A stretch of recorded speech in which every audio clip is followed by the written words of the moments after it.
So what's money? I don't think it's a question we get asked often, but money has been around for years. Paper currency was introduced in the 7th century in China, and well before that, people used to barter, trading one thing of value for another. But I'm sure you can see the downsides there, because what I consider valuable isn't what you consider valuable. So what's money to you? Is it a medium of exchange? Is it something you need more of? I'm going to give you a while to think about that.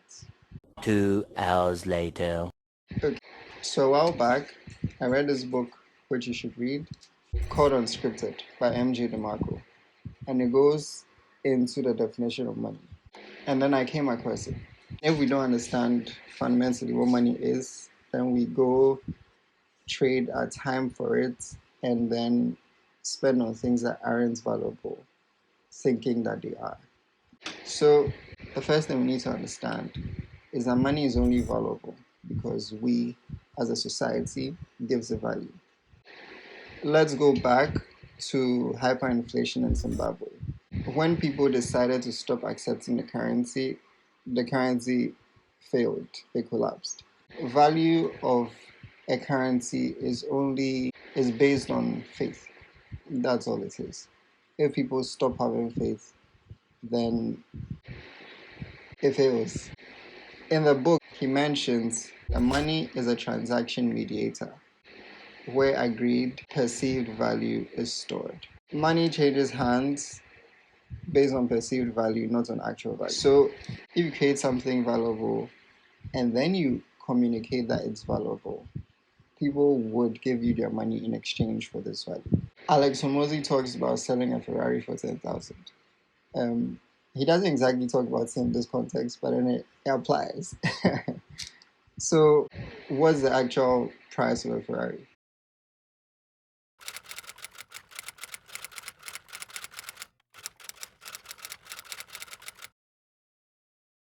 I don't know. Let's say $300,000, right? And then you tell people that your Ferrari is worth 10,000, and you're giving it to people. Anyone who would give you $10,000 would get a Ferrari.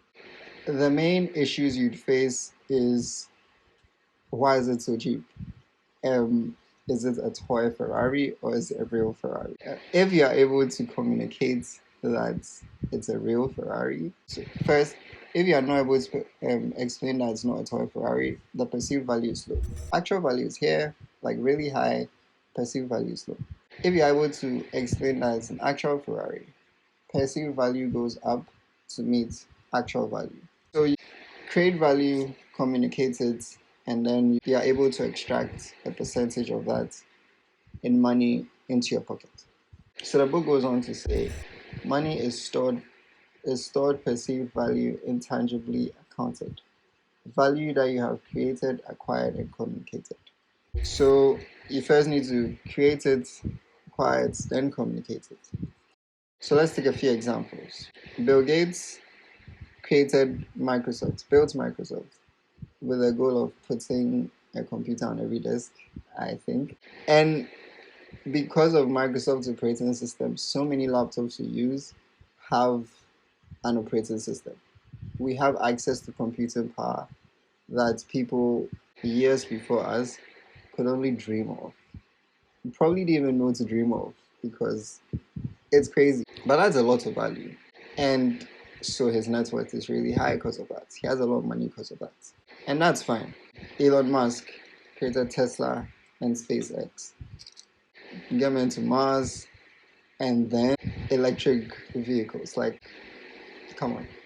Come on. Steve Jobs changed up the music industry, created iPads, iPhones, MacBooks. I mean, I think you get the idea. They created value, they communicated it, and then the amount they can take from the value they've created is really high, as it should be, in my opinion. So that brings us to this. If you want to have a lot of money, create a lot of value, learn how to communicate it, and then the amount of money you can have will just keep going up. Which begs the question, how do you create value? I don't know yet. I've watched a few videos around the topic, and I would come and communicate it to you. I would come and teach as I learn and put into practice what I am learning. So for now, that's just it. I'm going to link resources in the description below, videos that have been valuable to me so far. There'll be a link to the book so you can check it out for yourself. I really think you should read it. It's a really good book. And yeah, that's it for now. Thanks for watching, and I hope you found this informative or at least interesting. Have a nice day.